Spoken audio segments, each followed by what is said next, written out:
Bob Lavari wants us to report on the terrible Switch 2 news, Bird, and you know who Bob Lavari is. A man. Oh. All right, ladies and gentlemen, before we start today, the Bird and I should say, and Bob, two shameless plugs for you. One, my ASMR channel is at over 900 subs now. I just uploaded a new video, my ASMR Origins video, or my first ASMR video, I called it. Make sure you check out the link below and make sure you sub to my ASMR channel. Let's see if we could get it to 1,000. Also, from July 21st to the 29th, because I'm a lunatic and I owe it to you, I am going to be having a bunch of Mario Kart Marathon live streams. I said marathon, not marathon, because I'm thinking of Bob Lavari right now. A man. Anyway, from July 21st to the 29th, we are going to be having live streams here, and we're going to be playing a bunch of Mario Kart, whatever you want to call it, and it's going to be a good time, so make sure you sub to the channel and come to those live streams. I'm looking forward to it. So I just decided there's just so much bad news about the Switch 2. Minus its sales, how much it's selling, and how many people are buying it, that I was like, you know what? I'm just going to lump all these stories together. I'm not going to make separate videos for this because it's just too much. There's a lot of interesting stuff here, and none of it is a good look for Nintendo. So just buckle up, because this video is going to be a journey with men and birds. Now, if you remember fairly recently, it was Nintendo President of America, Doug Bowser, that said, hey, if you can't afford a Switch 2, just get an original Switch. Which the irony of him saying that, now that the price of the Switch 2 in Canada is going to increase soon. So it's like, hey, you can't afford the Switch 2? Buy the original Switch, a soon-to-be decade-old console that we're increasing the price on if you're a Canadian, and I'm sure it's not going to be the only market, too. I remember comparing that to when Don Matrick, when they announced the Xbox One, and they said it's going to have to always require an internet connection. When he was asked by Jeff Keighley about that, he told people, hey, just buy an Xbox 360. Fortunately, we have a product for people who aren't able to get some form of connectivity. It's called Xbox 360. If you don't have internet access, don't buy our next-gen console, which is the console we're hoping to financially support us in the future. Just buy a 360 and shut up. Well, during a shareholders meeting, Nintendo President Shintaro Furukawa, he basically said the same thing. If you can't afford a Switch 2, I don't know what to tell you. Go somewhere else. Go get one of our free-to-play games, which didn't really do well on a mobile phone. Don't you have phones? Remember that banger from Diablo Immortal? Is there any plans to make this playable on PC, or is this just strictly mobile forever? Are there any? The current plan is to be on mobile, both Android and iOS. We don't have any plans at the moment to do PC. Do you guys not have phones? Yeah. Anyway, this is what Furukawa had to say about the Switch 2 pricing during an investors meeting. Now, Furukawa was asked during this investor meeting by the investors, younger Nintendo gamers are missing out on the Switch 2 because they can't afford it. It's too much money. And this is what Furukawa had to say. It is true that the Nintendo Switch 2 is more expensive than previous game consoles. We are creating various opportunities for young children to experience Nintendo characters and the world of games outside of game consoles. Yeah, so go play a mobile game and shut up. Get the money. Find a way to get the money. You can't get the money. Play Super Mario Run. I think that's what it's called, right? Where you just tap on the screen and make Mario jump. There you go.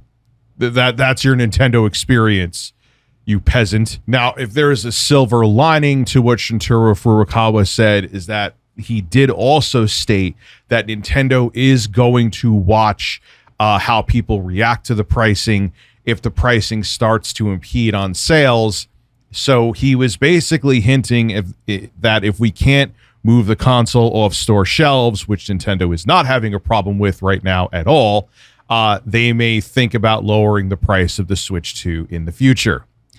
But with how things are going in the gaming industry right now, I just don't see that happening. But one can hope. Anyway, moving on to more bad news about the Switch 2. And this is involving its internal storage and how that could impede on what developers can bring to the console in the future. Now, I'm actually subbed to this channel on the latest episode of the Moore's Law is Dead Broken Silicon podcast.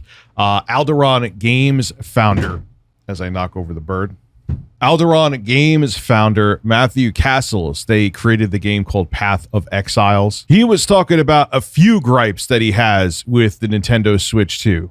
One of them being is that they use the FAT32, Nintendo that is, and exFAT file formats on the Switch 2, which the original Switch also used these file formats as well. Now with FAT32, it has a 4 gigabyte file size limit. So if you use FAT32, you're going to have to cut up your assets in chunks, and that's a pain in the ass and a limitation, but that could have a workaround. But at least with that, developers could find a workaround and split up their assets and make it work within the FAT32 confines. Also, the Switch 2 does support exFAT as well, which allows for bigger file sizes. But this is where things get really bad.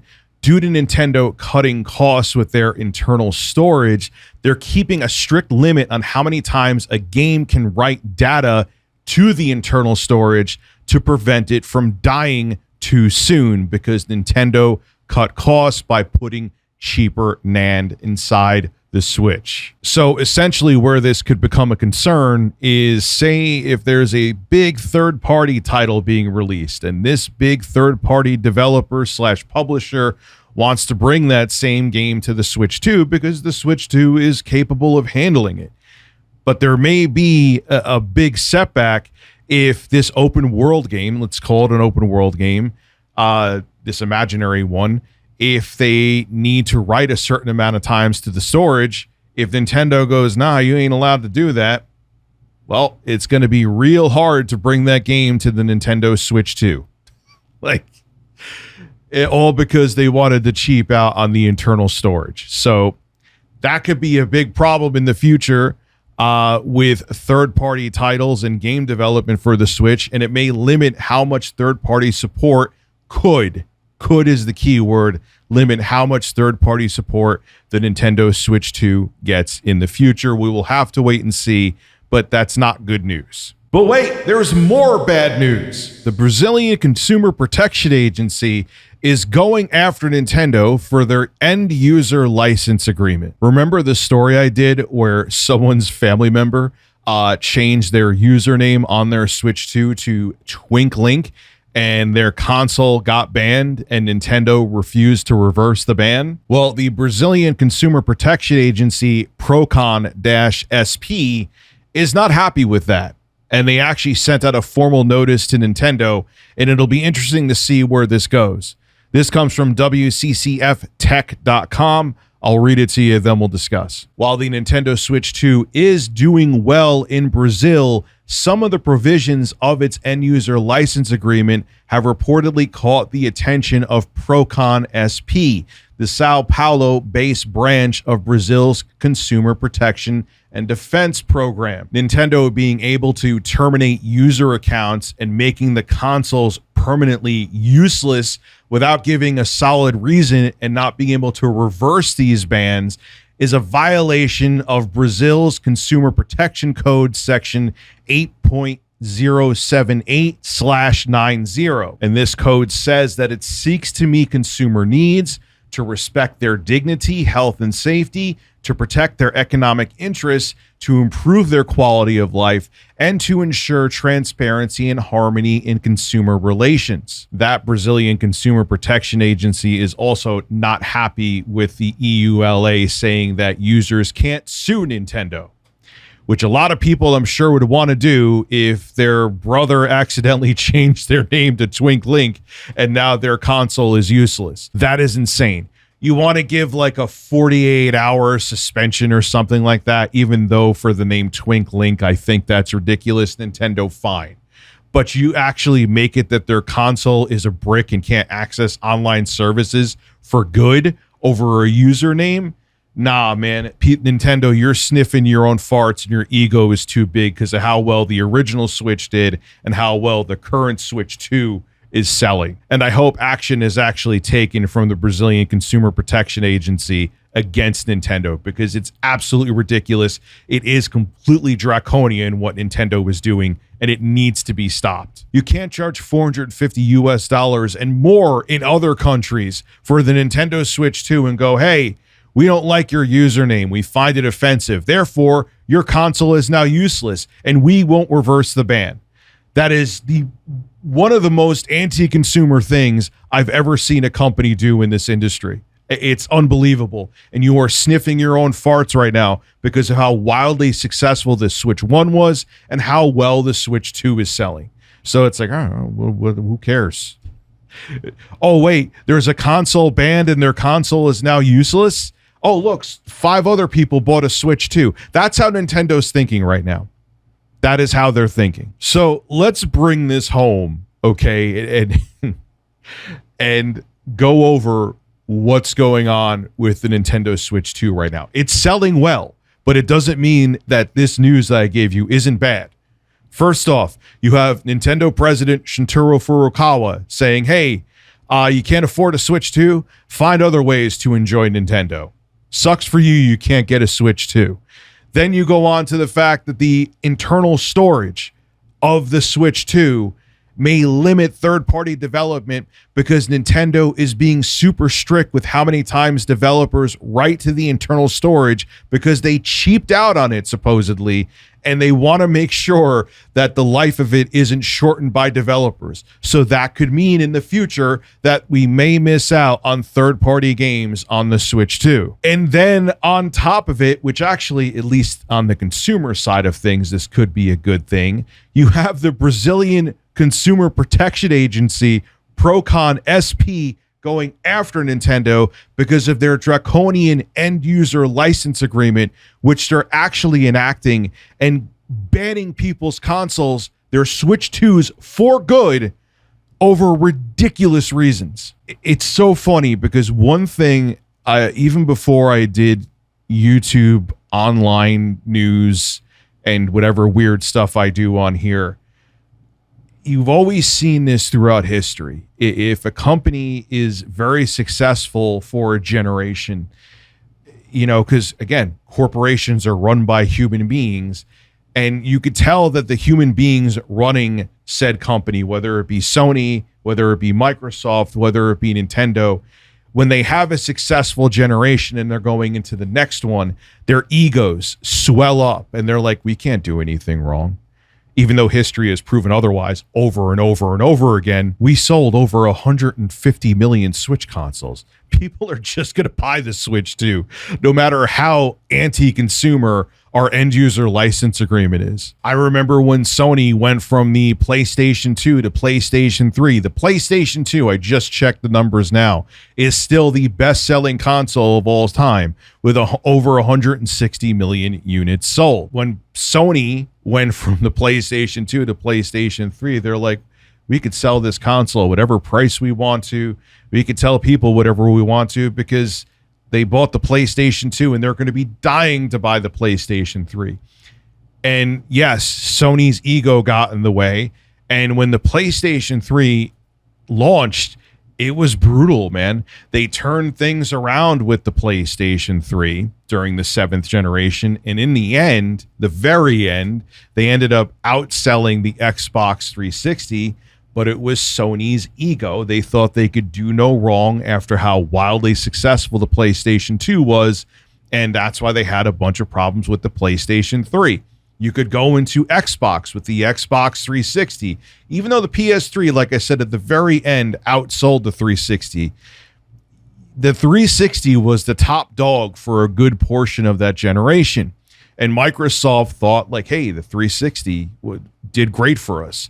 Xbox Live did great for us. We were the platform to go to for Halo and third-party games and Gears of War. Gears of War launched.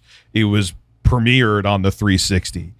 And when they went to the Xbox One, they're like, hey, we're going to have all these anti-consumer things. But in 2013, the industry was nowhere near ready to have an always online console. But again, Microsoft thought because their farts smelled like flowers that they could just push whatever they want to onto the consumer with the Xbox One. And let's keep it real. Microsoft hasn't recovered from their fumble of launching the Xbox One to this day. Even with how great the Series X and S are hardware-wise, they have not recovered from it. They have not been able to get footing in the gaming industry again like they did with the Xbox 360. So time has proven that companies, when they are very successful with a previous product, their egos make them make poor decisions, and they think that people will still buy whatever the hell they're selling, even if they have anti-consumer practices. And that's exactly what we're seeing with Nintendo right now. Hopefully things change. It'll be interesting to see once the honeymoon period of the Switch 2 is done, how sales are. But right now, Nintendo's head is up its own ass, and it's not a good look, and people are getting annoyed. This is Rich Tomorrow, signing out. Have a good one. Shout out to Bob Laveri for making this video possible, and sub to my ASMR channel. Link below in the description. Hey, if you watched the whole video, what the hell are you doing? You're not subbed yet? Click that sub button. I live stream here all the time. We have a good time. Make sure to become a subscriber. It's free. Click the button now and hit that bell too. Be a man.